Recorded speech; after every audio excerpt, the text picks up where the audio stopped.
trading on real time. So ngesikhathi trader zonke izinto esuke zenzeka ngaleso sikhathi asenze into ekuthiwa i-copy trading because nanti banilana nje ngicabanga ukuthi oseke wadwayela kakhulu ukuthi kube nalama-announcement adwayela ukuba khona ngesikhathi sokutrade. Uma ngabe uzoba ne-lecture eyenziwa umanager uHenry nenizwa ma enibingelela uye athini uthi dear global traders, akasho uthi dear global copy traders. Exactly. Because you are not copying anything. Ninanikeza isignal esi-analyziwe ukuthi ningene emakethe ninolwazi osetshenziswa i-entity ukuthi nikwazi ukungena emakethe niphethe information but usitradela wena. Ingakho nje mangabe bekunikeze i-instruction lesibiza ngesignal ethi uyabhaya manje, uma ngabe wena uthe sell uzoluza vele. Uma ngabe kuthiwe makuselwa wena wathi buy vele uzoluza ngoba isignal i-instruction. So ibalulekile ukuthi wazi ukuthi uma ungena lapha kwi-market ungena nge-information onikezwe yona but usitradela wena, because uma ngabe ukuthi ukwenza copy trading bekungeke mangabe kuthiwa kwenziwa lokhu wena wenza okunye uluze, because kuzobe ukhopha into eyenziwa umuntu lo ophambi kwakho ukuthi yena manje wenza lokhu nawe wenza kwakho, uma eluza nawe uyaluza, uma ewina nawe uyawina. Lana unikeza isignal because this is an information. Njengoba sithi ukuthi i-technology izofundisa thina ukuthi singaba kanjani wealthy through i-technology. Uma une-smartphone njengamanje esingakwenzela imali, that is not a smartphone enough, because i-smartphone njengamanje sekufanele ukusebenzisela ukuthi sikwazi ukuletha imali ekhaya, sikwazi ukusiza sibonje kunokuthi wena udle i-smartphone. Before ngiye phambili kakhulu ngoba bengingayimisela kakhulu ukuthi ngizopresenta but ngenxa yokuthi ngibona abanye abambalwa, ngicela ukuthi ngiqale ngithule abanye abantwana esisebenzisana nabo lapha e-headquarters kuleli business, ngoba sekunabantu abaningi abasikemana kodwa ngaphandle, ukuze uma ngabe ukuthi awukazi ukuthi kusetshenzwa kanjani ukufanda i-account, how to change your dollars into rands, how to change your rands to dollars, how to withdraw money from RNK to your bank, how to take money from your bank to RNK. Lokubani ekufanele bakusize ngoba nisizana lapha ngaphandle ngenhloso yokusikemana. Abantu bonke bazofuna imali but khona abanye abaqonda ukuthi yabo yalaba abanye abakhombisa ibhizinisi. Ayikho into ebuhlungu ngokuthi ufike ukhombisa umuntu i-opportunity, athi umuntu mase ufuna ukwazi ukuthi kufanele ayithole kanjani imali bese wena ufuna ukudla yona le yakhe futhi, kodwa kube kuwena wathi uzomkhombisa i-opportunity yokuthi enze imali. For example, uma ngabe ufundisa umuntu ukuthi how to create i-app yaleli business u-RNK okuyiwona straight akona globally, uthi mawuqeda nje ukumfundisa ukuthi yenziwa kanjani bese wena uzolinka lelethu i-wallet address ye-exchange yakho, ungabe saba i-wallet address ye-exchange yakhe, because noma usungamnikeza i-password, unikeza i-funding password lo sithi i-pin code yokuthi akwazi ukukhipha imali, vele uma yikhipha izoya kuwena. Angithi vele uyamskema ngoba usebenzisa ukuthi yena akazi. So ngenzela ukuthi ngibize abantwana esisebenzisana nabo e-head office ukuthi uma ngabe ninganalo ulwazi kahle bozani nizobuza kubona ukuze kube lula ukucontrola lento yokuthi nisikemane ngaphandle bese ningena lapha eminyango senizocomplaina ukuthi urohle usibani. Kungcono ukuthi uvele usuke nje ekhaya uma une-interest yale business kanti awuka-understand, uvele uye-straight ofisini uyofuna ulwazi ngoba kulama office siwavulayo yonke indawo esihamba sivula khona ama-office, asivula ama-office nje ukuthi sihlale sidilayine ney'hlalo, sivula ama-training centers njengoba ndesho CEO ukuthi sivula ama-training centers ukuze nizotrainwa, angabikho umuntu othi angikwazi ukusikhiphela imali kwi-exchange noma ngikwazi ukusifandela kwi-exchange yami. Uma ungakwazi usamqinisa ukuthi awukwazi owenza lapha e-ofisini ngoba asikazizwe iy'nkinga ey'fana nalezi ukuthi ukhona othe ezofundiswa ukuthi kwenziwa kanjani base beshutheka ama-address abo ukuthi imali uma iphuma iye kubona. So ingakho sikulithi ngicela ukuthi ngibabize ngaphambili khona ngizokwazi ukuthi nibabone nikwazi noma niyalelana ebantwini enibaziyo noma ngabe ubude noma ngabe segoli uyalela umuntu lapha e-office ngoba bonke abantu abaningi bathanda ukuza lapha e-office kufanele wazi ukuthi obani uzobafika khona. Mhlawumbe ngizoqala ngokubiza nje noma sengike nababona abanye omunye kuyena esimhlonipha kakhulu lapha e-ofisini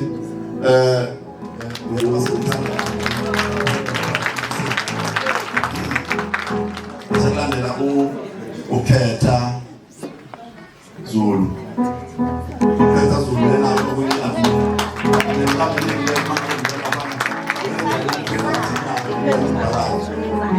ngenzela ukuthi nibazi kancane uma ngabe belana nizokwazi ukuhlukanisa ukuthi hayi ngempela ngiyembone lo ukuze ukuthi manje bathumela nikude abantu benu nazi ukuthi bathumela kobani omunye nombuzo lamini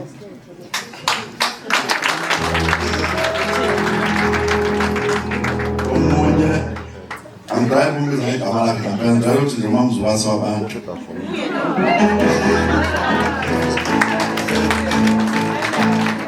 hayi ukuthi ngamala kamlazi ngiyalazi ngani noma ngifuna ngilisho kodwa-ke olisho ngelinye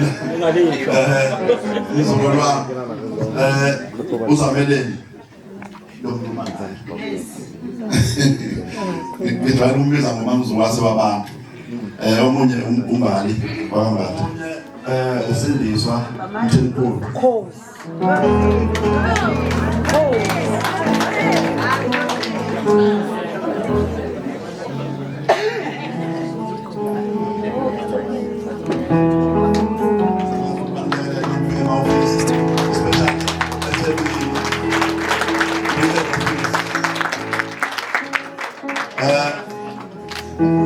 vele bengafuna ukuthi bame kakhulu but bengifuna nje nibone ukuthi ubani lo njengoba babiza ngawani mhlambe uzozisho umuntu ukuthi ubani bese yohlala phansi ngicela ukuthi nizisho kanjalo bese umuntu ayohlala phansi akazi ukukhuluma i-testimonial uzozisho ubani bese yohlala phansi. Umamzukwazi wabantu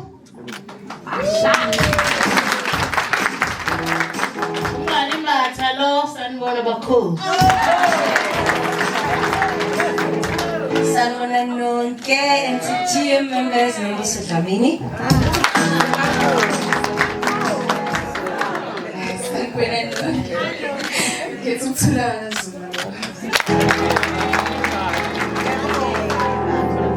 Sanibona ululu ngobani somahashi. Sanibona nonke. Sindiswa Mthimkhulu. Sanibona nonke. Thandeka Mazela uMama Isizwe. Sanibona eThekwini. Nomfundo Zulu. Beautiful.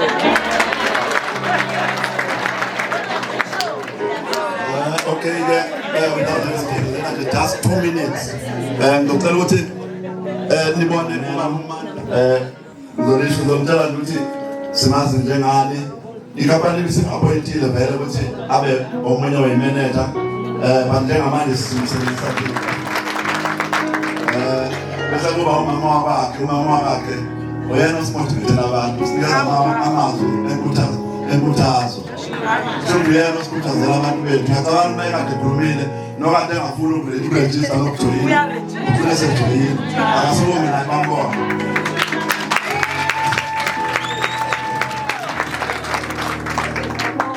ibona abantu lana benu baphakamisayo ozokuthi maha usizwe yibona uma ufika lapha e-office ungabi nayo inkinga yokuthi ngisizwe umuntu engingamthembi kahle bese kuba kwakungadi nawe uzosukuma futhi ezenganene naye omunye wama-managers on the office esiphingo izinto zakhona ziyafanelana for now.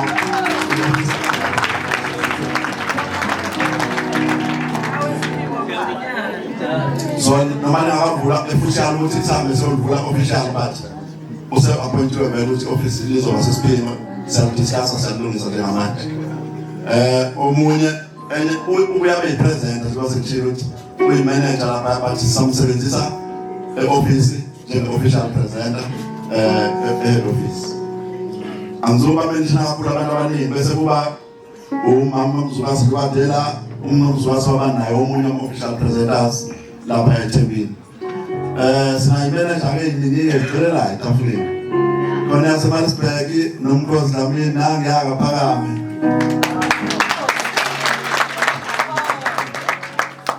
Ngizobona ukuthi angilazi ukuhlala ngaze ngibona ngizobuyezela ngaphambili. Khona uZandi nangu uZandi i-office lakhe sePenthouse.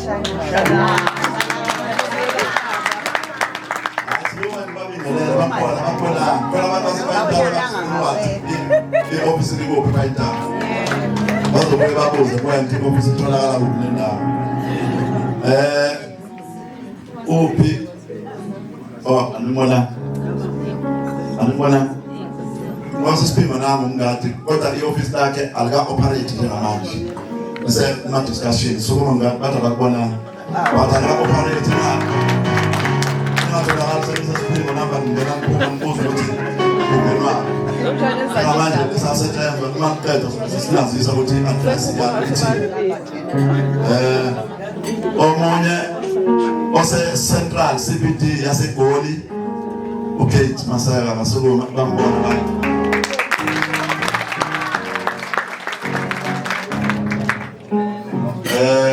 uyapresenta lapha siza bonke abantu and uyabasiza ngisho nabakho uLight ZN noma ngaphi province mawusenda abantu kuyena abababuza ukuthi bafaka ubani uyabafaka nje ebusinessini acela link kuwena access so ngithumela abantu benu omunye oseduze kwakhe wabela ukhona nePretoria lapha eGauteng ngiyakasukume ngibambone naye i-office yakhe uzovula officially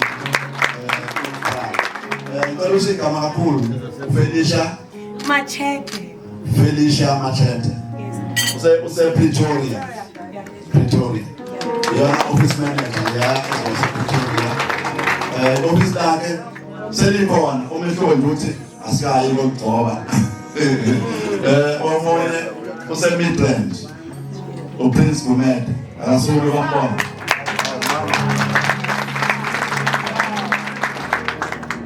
sakhuluma-ke nge-manager zaseGauteng province ngenzela ukuthi wazi ukuthi ibhizinisi selikhona everywhere. Omunye waseswazini ubucali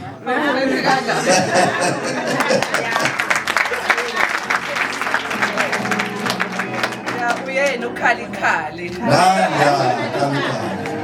bafethu sesile lapha asaphiza enjoy lapha na eswazini ngaqala umoya lapha sajabula saphila kamnandi sadla sabuza eswatini uyena manager wakhona lo la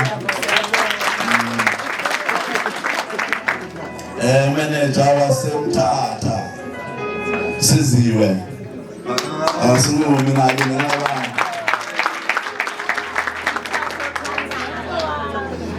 manager wasephatha wethu ngithi konalele asinume nawo ngithele igama lokukhumbuza Linda isibonga Ngambo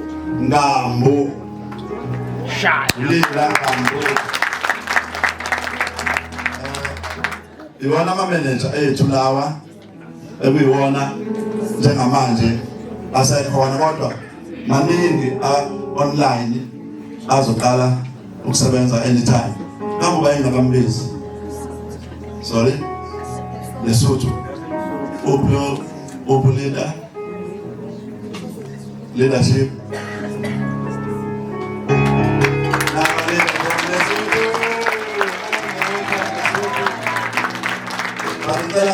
ngicela nje ngomsaweni ekalini memeza amagama ngoba ngifuna ukuthi nami ngihambise nazi.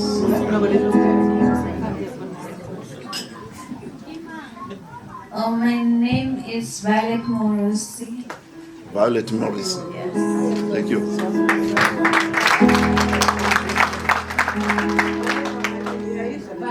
Lebitsola ka ke Kgotsofala Morrissey.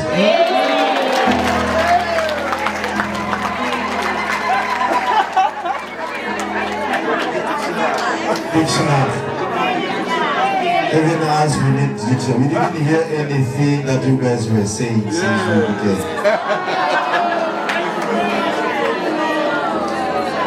Siyabonga kakhulu. Ngiyabona ukuthi i-entity is all over manje akuseyona eyala eSouth Africa kuphela noma la nganeno kuphela. In fact sikhona nabo Namibia sikhona yonke indawo manje siqalile ukuphumela yonke indawo. Uma ngabe sikhuluma ngaleli business bafowethu ngeke kufike kancane umunyu mhlawumbe kufike inyembezi ngoba lesikhathi sihleli phansi sihleli ngotweni noTembe yayikhona into ethi siyaliyisa abantu noma sisaqhubeka sina sonke. Manje yayikhona into ethi uma sifika nalo kubona bazothi sizoba scam yabo. Because balo besibuza ukuthi lihamba nini masithi siyabatshela ngale business. Masithi yaqala basibuza ukuthi lihamba nini. Nalo ngokuqhaza bathi lihamba nini. Yabona. Bathi ngifuna uzochaza-ke ukuthi bafowethu nonke nini endlini. Zange nasesithema sisibona ukuthi sesibanikezanela after 5 months. Basasingagcwanile kuphela, sasibhaninga sibe sidla nemali kuphela. Angithi mina bengakazi ukuthi sidla imali. Bese siqhubeka siyenda sayizaphuma emotweni sangena ama-donut bensazile sazangena nabo-Petros lapha bayasazi loba ama-ofisi ethu lawo. Uma ngabe sesihlale kakhulu sesibona abantu sebebaningi sekuyithina si-overtake wonke ama-custom basikhiphe nge-aircon. Bayivule kakhulu i-aircon. Bantu vele siphume siqasha sokuya kusasa. Baphinde basibone ukuthi sesikhona. Emva kwalokho zabona ngeke i-management iyabona nayo ibhizinisi liyakhula yasivula ama-ofisi saqala savula ama-ofisi abantu kuchazwa. So ngizomchithela isikhathi kakhulu. Leli bhizinisi bafowethu uma ngabe sikhuluma ngalo sikhuluma ngebhizinisi elifikele lensizwa kaTembe. Uma lifika leli bhizinisi basifundisa ukuthi this is a project. So i-project isungulwe eLondon ngo-2019. Uma ngabe ufuna leyo information bazobuyithola okunye ngoba sokunikeza ne-PDF ukuthi ukwazi ukuyifundela uma umuntu othandayo kodwa ukufunda. Because nathi sifunde kakhulu sizama ukuthi singathi masiletha lento kunina manje sibuza imibuzo silethe amazambane. So seziningi impendulo uma umuntu esibuza ngale opportunity siyakwazi ukuphendula ngoba siqalekile nathi kakhulu before silethe kunina. So kubalulekile ukuthi wazi ukuthi bathe uma besinika le opportunity kwaba ukuthi bona sebehlanganisile ivumelwano phakathi kwabo ne-RNK. Umehluko sekuwukuthi thina sifishanisha kuphi ukuze sibe yi-third party sikwazi ukuthi uma ngabe kudliwa kule audit elisikwayo la sidlani thina bona abadlali bathola kanjani. Bese sijwayele lezi zinto thina sazi ukuthi uma ngabe uzojoyina kuzona kuthiwa uzothenga i-package. Kuthiwa uzothenga i-package. Angikhulumi-ke ngazo njengamanje ngoba lana sithenga i-package. Okwesibili asijoyini ngamali. Okwesithathu asibaholeli lutho laba bene-Bula Technology. Bona basilethele umsebenzi ukuthi sizobambisana kwi-project. Kusho ngamanye amazwi bona beza nolwazi njengoba kusho ukuthi abacwaningi laba abacwaninga izimakethe globally baphinde babe involved kakhulu kwi-technology. Kusho ukuthi ku-blockchain technology ba-involved kakhulu. Ibona aba-analyzayo, ibona abacwaningayo, ibona futhi abakwaziyo ukubona ukuthi ama-signal ayasivumela ukuthi sishaye ubuy, ama-signal ayasivumela ukuthi sishaye usell. So thina basinikeza into seyi-ready. Ingakho uma sitrader kusithatha only 1 minute or less.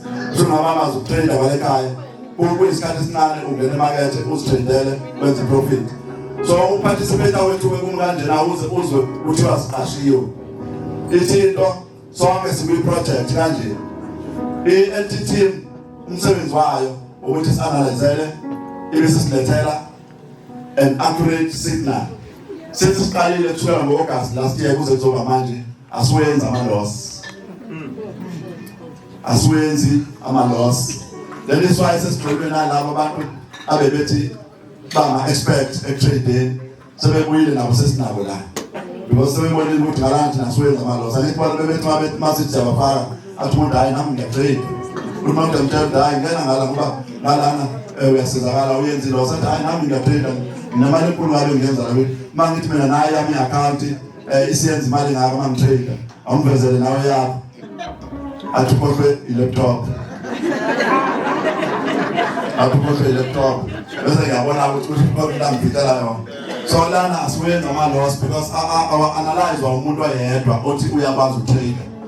I-group of analysts lenthe yasungulwa ngo-2019 ewi-entity iyona ke yazi yonke into ngalento including ama-AI acwaningwa yibona bayawazi ukuthi asebenza kanjani yonke leyo. So before basendele isignal izekhina basuke sebeyi-check kahle ukuthi izokwazi ukuthi sinikeze profit. Into kufuneka uyazi ukuthi thina siparticipate kanjani-ke yilena.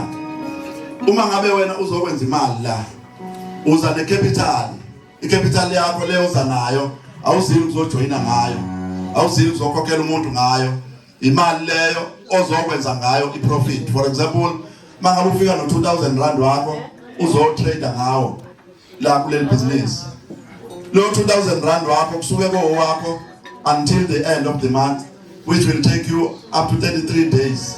Uma utrader ngaleyo mali yakho uthatha isikhathi esingango 33 days uyi-trader every day 2 times a day 14 times in a week. Kusho ukuthi mangabe nje wena utrader le mali fanele wenze sure ukuthi uyi-trader le mali kuze kuyophela u7 days, kabili ngosuku utrader ngo-1 utrader nango-5. Into yenzayo-ke utrader ngo-1% ngoba i-instruction ekutshela ukuthi uma uzotrader lana ushaya ubuy ibe wenze sure ukuthi usushayile u1%, wayishaya i-order number lekuyiyona ninikeze yona bathi i-serial number, and then emva kwalokho before ushaye ubuy noma ushaye uconfirm qinisekisa ukuthi ibingakamuvi lakathi ikhona le number le oyishayayo ekuthiwa i-order number noma i-serial number.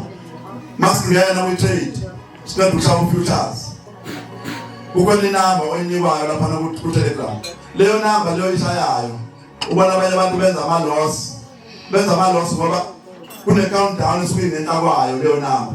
Mangabe ningenanga kune-countdown eyetayo from 5 minutes yethu njalo izothi 00, iphinde from 5 minutes yethu njalo izothi 00. Uma ngabe wena ushaye leyo number kanti ubusuzoqondana no-00 isuke isizoshintsha lakathi ikhona ibuyele ngenhla ngoba iyahamba izigcina isiphumile. Uma kuzophela 15 minutes ungatradanga isuke isikushiyile usungeke usayithola. Uma uthe uyashaya wena kanti bese kuyoshaya u-00 kuyenzeka wena siyathi uyoshaya u1% kanti bese-shiftile lakathi ikhona. Uyothi uyoshaya ubuy uthi uyothi confirm and usuconfirm inumber wrong.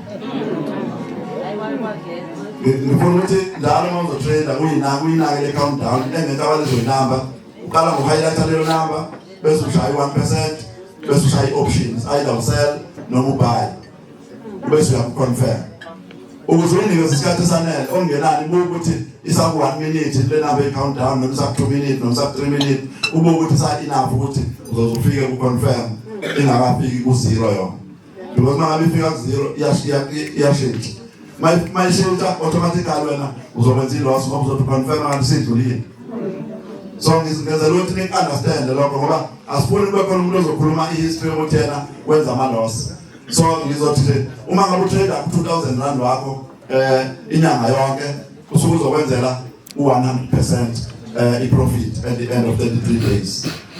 Uma ngabe utrader imali engaphansi ka-2,000 rand ngenza isibonelo ngalezo imali ngoba izolenza ukuthi uma ungena la ujoyina ibhizinisi lethu ubizwa ngo-V1 uma ungene ngemali engaphansi ka-2,000 rand sibiza ngaleyo mali ngoba abanye uma ngikhuluma ngamadola bethi hayi isho lesizulu angazi noma randi isizulu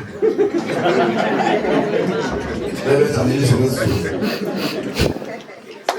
ma ngithi-ke u-2,000 rand athi ya lokho ngimfazile usuthi sona isizulu yabo.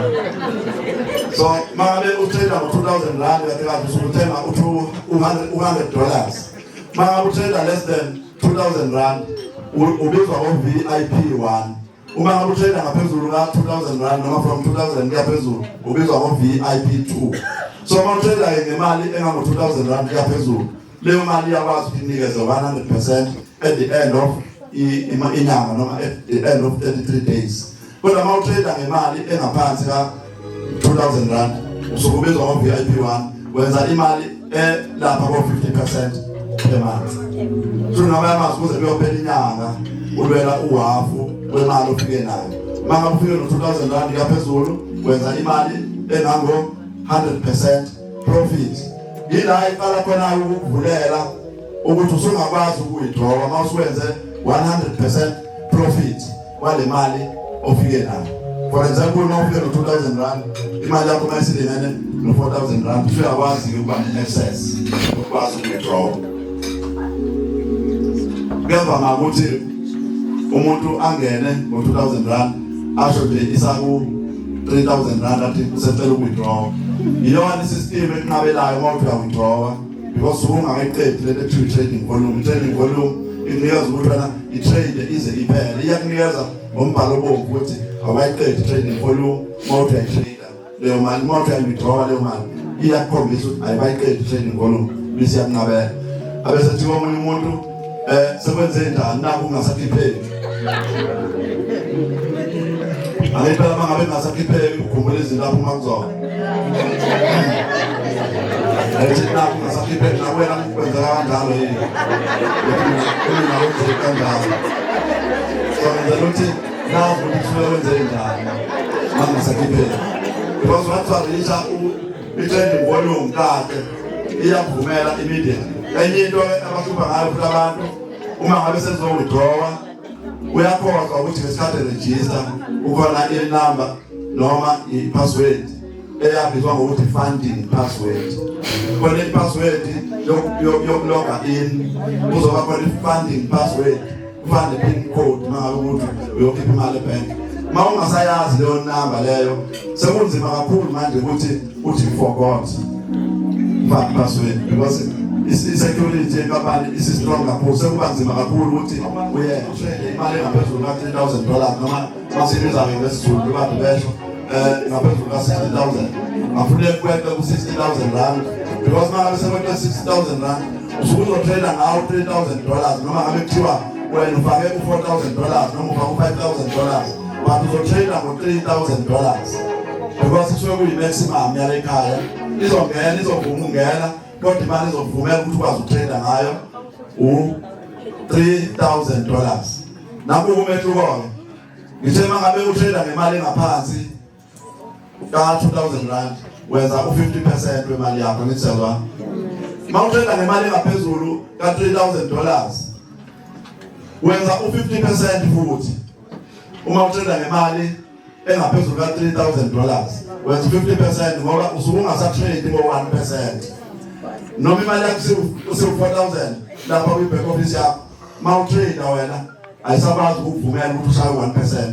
Ithi type u-$30 because per trade u-$3,000 ukunikeza u-1% wakhona $30. So sekufanele ubhale wena lapha ku-amount, ubhale lapha nabanye baku-amount avela bhale imali yakhe yonke nawo lapha abese shaya ubhayi ihambe yonke. Kanti lapha ku-amount ubhala u-$30 mangabe uthi usurisha isilingi ka$3,000 ubhala u-$30. Ma utrade u-$30 ngenxa yokuthi usuke u-$3,000 at the end of the month usuke wenze imali engango-$30,000 rand ube utrader u-60,000. So ngamanye amazwi ufana nomuntu otrader u-30,000 ngomuntu otrader u-30,000 at the end of the month imali yakhe yamvumela ukuthi enze u-30,000. Nawe ufake u-60,000 i-maximum le ikutradisa u-30,000 at the end of the month. So ingakho-ke uma ngabe ipresenta ngibasuka luleka abantu ngokuthi musa ukufaka u-60,000 utrade ngawo okungenani thatha u-30,000 unikeze omunye akutradele wona uzokukhiphela u-30,000. Nawe uthathe lo-30,000 utrade at the end of the month uzokukhiphela u-30,000 because imali yakho from 2,000 kuya ku-30,000 iyakwazi ukushayela idabuli lemali yakho. Ma utrade u-30,000 every month uyakwazi ukuyivalela u-30,000. Kodwa ma utrade u-60,000 uzokwenza u-30,000 njengomuntu ongene ngo-30,000 ubutrade u-60,000. Lelo ngeke ngichaze ngoba ngizoyenza ukuthi umuntu akangathi ngoba enemali eningi ayifake yonke lapha ngoba vele izomkhipha u-30,000 njengomuntu ongene ngo-30,000. So ke ekhaya uyakwazi ukuzenzela imali yakho ikunikeze idabule at the end of the month. Uyakwazi ukuzenzela umholo uma ufika ngo-10,000 ukwenze 10,000 every month. Ngikhuluma ngomuntu othi akabazi abantu. Baningi abantu abathi ababazi abantu abafuna ukuthi ukutshela abanye abantu nge-opportunity ngoba bona abakuthanda ukukhuluma.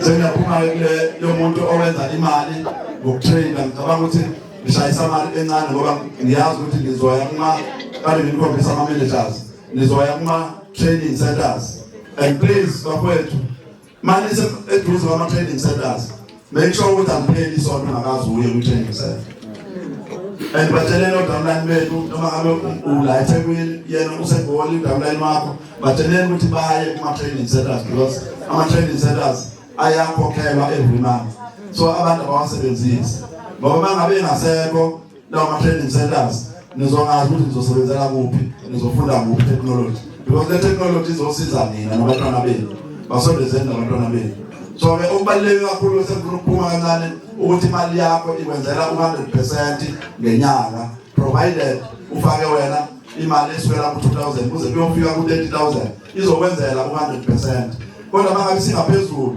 ka-30,000 ayizuwenza u-100,000 ngoba isheshe ifike ku-60 ibisikulimita $30 every trade ngoba sitrade kabili ngosuku so manje sekufuna ukuya kulaba-ke abakwaziyo ukuthi uma bebona i-opportunity batshela abanye because imali eningi lana ilabo bantu-ke laba abangalimitiwe because le mali yokuthi utshela abanye abantu ayikulimiti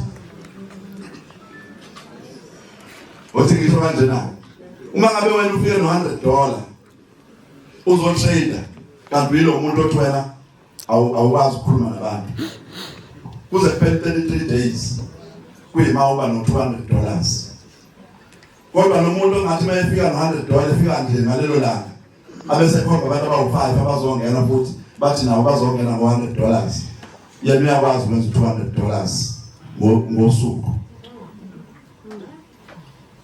mhlambe imiskho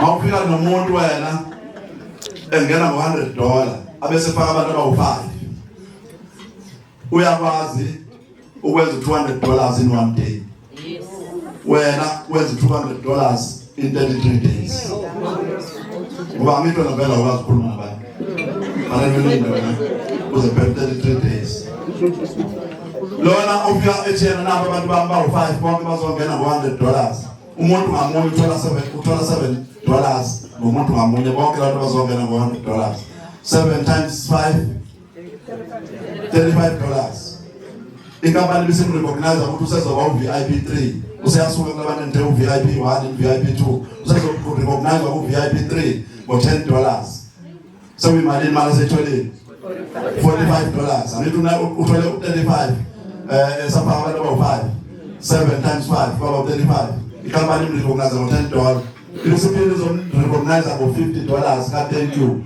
ukuthi yena ukwazi ukufaka abantu ngo$100 baze baba u5 how much is that 95 phinde ubaleke ukuthi ngesikhathi ufika usaregister unikezwe omunye $5 how much is that $100 plus your 100 in one day well in one day uyakwazi ukutrader for $200 ngicabanga ukuthi samsana ngoba ngenzela ukuthi niyibambe kahle ukuthi apheleli lapho futhi njengoba wena-ke usu-recognize ukuthi usu-VIP 3 usu-recognize nangokuthi futhi wena usuzotrader 3 times on Sunday usutrader in a week usutrader 15 times awusafani nto nalo yena sewu-2 because usene-weekly income yokuthi unabantu abawu5 njalo uma betrader wenza ama-rebates ka 0.3% because abakazuli ku-30 uma bengakazuli ku-30 wenza i-weekly rebate ka 0.3%.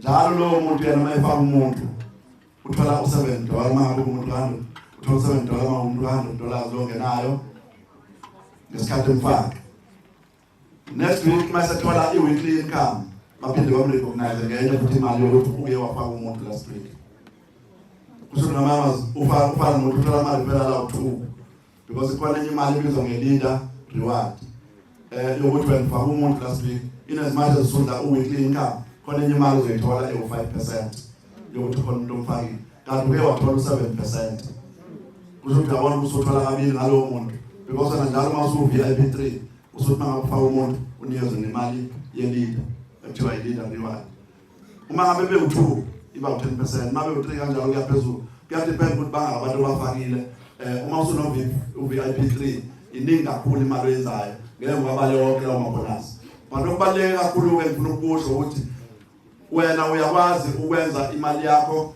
ihlangane $200 in one day kodwa lokho akusho ukuthi i-trading volume yakho usuyiqedile ukuthi usungawithdrawa ngakusasa because kukhona abantu ababhengela bebethi iyakwazi ukuphuma ngabe ifaka namhlanje usubuza ukuthi iphuma kanjani because awukwazi ukufaka imali namhlanje bese ubuza ukuthi ngabe wena uthe ufika wafaka abantu wahlanganisa $200 uzothi wena wenza $2 njalo no-trader futhi uzotrader ngemali enkulu ezosheshe kufikise kwi-trading volume. Ingakho sinomkhosi wena kwakuthatha isikhathi singakanani uku-withdraw because wena wathi ufika nje wavela wafaka abantu ungakaholi lokho. Ngaba u-VIP 3 in 3 days. Ngiyamuzwa. Ngithena wathi ufika wabona ukuthi lento lena uzabe nemali ngokushaya funa ngabe lesheshise. Ayisheshise. Withdraw in 6 days. In 6 days. Kusho ngamazi ugoqela 33 days. Within 6 days yena wayesekwazi ukukhipha imali. But in 3 days wayevele senawo $200 and plus. So kusho ngamazi within 6 days wayesekwazi ukuwithdraw. And ke imali lekama uyi-withdraw instant. Noma you-withdraw ebusuku uthatha i-chance nje mawuphapha ebusuku noma u-1 noma u-2 uyikhiphe izophuma immediately because there is no middleman. Imali lekama uyi-withdraw iphuma immediately ihlale kuleyo exchange oyi-withdrawela kuyona. So ilokho bengithi angikhighlight kakhulu because ama-presentation akhona ama-presenters azokunikeza anlokhele ukuthi ibhizinisi lenziwa kanjani, imali izoyenza kanjani. So ke ngikhombisile ama-presenters esinawo eThekwini. Lama managers kade ngikhombisa wona futhi iwona presenter i-opportunity la ekhona. So kubalekile ninahambisana abantu benu ukubona because njengoba ulokhu uthi wena usabathe uyabatshela abantu banamakhanda kakhulu ukuthi ufuna ukuchaza into ongakayazi basawena. Bekhona abantu abazokuchazelela bona. Wena thatha abantu bakho uba-refer kubantu aba-right bazokuchazelela ibhizinisi ukwazi ukwenza imali ngokushesha. So kubalekile ukuthi wazi ukuthi leli bhizinisi ukuze usheshe ulinqobe. Mthathe umuntu uthi ngizokuyisa e-ofisini lami sengine-office. Uzisho nje ukuthi usune-office. Mawufika la e-office umhlalise phansi uzofica nabanye abantu bekhona nawe uhlale phansi. Nesikhathi suku umpresenter uzobusho ukuthi uyabona ukuthi senginane izisebenzi lo chazayo uchazelela mina. Yabo noma bechaza nje usiza mina ukuthi wena ungene bese ngowalo. Yabo uthi ngesikhathi echaza lo uyamkhomba wena ukuthi usebenzela mina. Yabo angivele usuke nayo usuka nayo khona wathi usebenziseni lakho. Mawufika lapha ngikhombisa abasebenzi bakho. Mayesechaza lo presenter thuna nje uzochaza qede masiqedile ukuchaza uzothi-ke uyela kulo muntu ufike naye. Sho ngihambele besebenzela mina. Yabo akakwazi ukungarejisi. Akakwazi ukungarejisi. Usune-office wena watsona. Yabo so ngizama ukusho ukuthi musani ukwenza into elula ibe bukhuni ukuze lezi imali musani ukwenza into elula ibe bukhuni ukuze nikwazi ukuthi nibafaka abantu ebhizinisini yenzani into ibe simple. Ngicela ukuthi ngiyimela ngoba mningi nomsebenzi osinawo la kusazobizwa nama-president abantu abasebenze kahle. Ngicela ukuthi ngiyimela but ngicela ukunxusa ukuthi nonke ninebeli la bafowethu ukuba khona kwenu la ukuzobungaza ukuthi siqeda unyaka sindawonye ne-MT team ne-RNK sisebenzisana. Njengoba sikhuluma nge-3 win-win situation. Uma ngabe ungatrade wena abawuholi lo 7% owenzeka ngama-transactions okutrade. Uma ngabe ungawithdraw wena abayitholi umholo through ama-charges ngoba ngesikhathi withdraw bathola ama-charges. Yingakho ublockwa ukuthi wena ngoba uwithdraw sizoblock i-account yakho because bona that is only how abathola ngakhona imali ngesikhathi wena wenza i-transaction nge-trade noma wenza i-transaction ngoku-withdraw.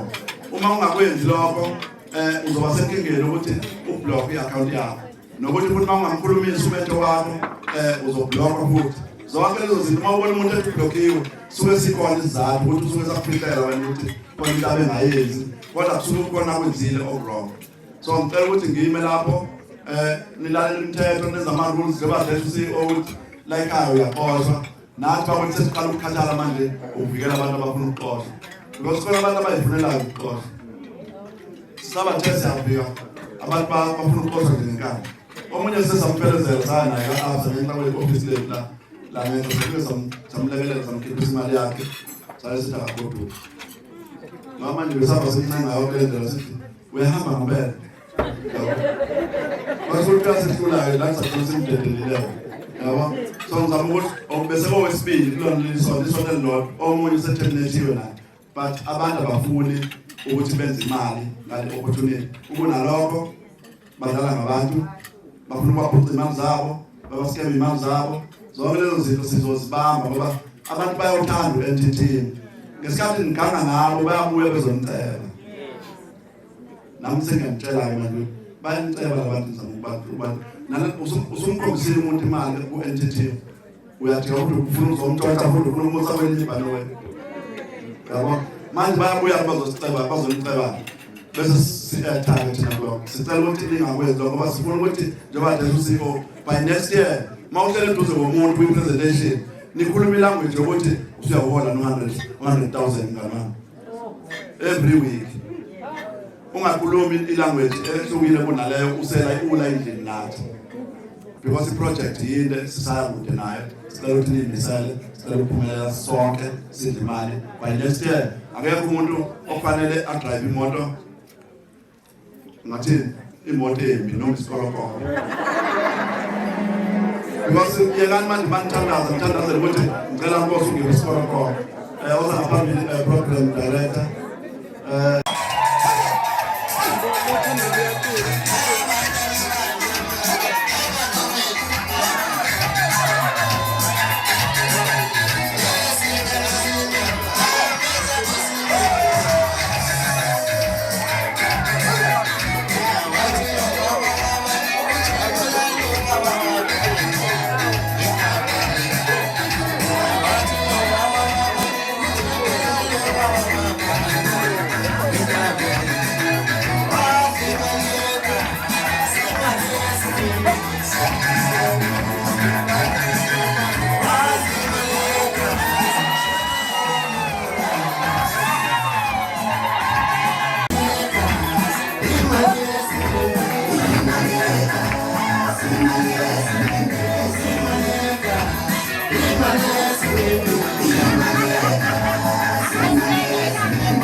Luikelelo sanda kwamagubane ethu sebatyikile phelephelele izolo.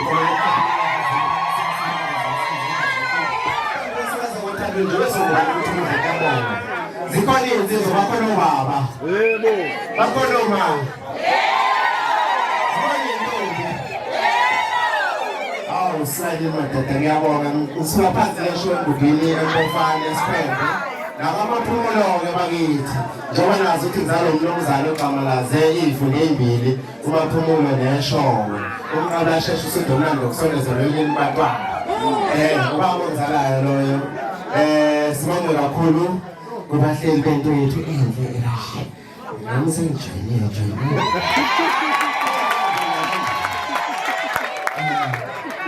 angazi lobo sikusesani lokho ngiyasibonela Ngiyasibona nomusisi. Ngiyasibona nomusisi.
YouTube, Spotify, Apple Music, nimlandele Sanda Magubane, noma uthanda umaskandi uzowuthanda mina. Ngoba Magubane.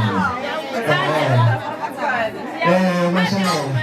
Sicela ukushayela ngamajongo bese sesiyabaleka. Iphi into yangifika?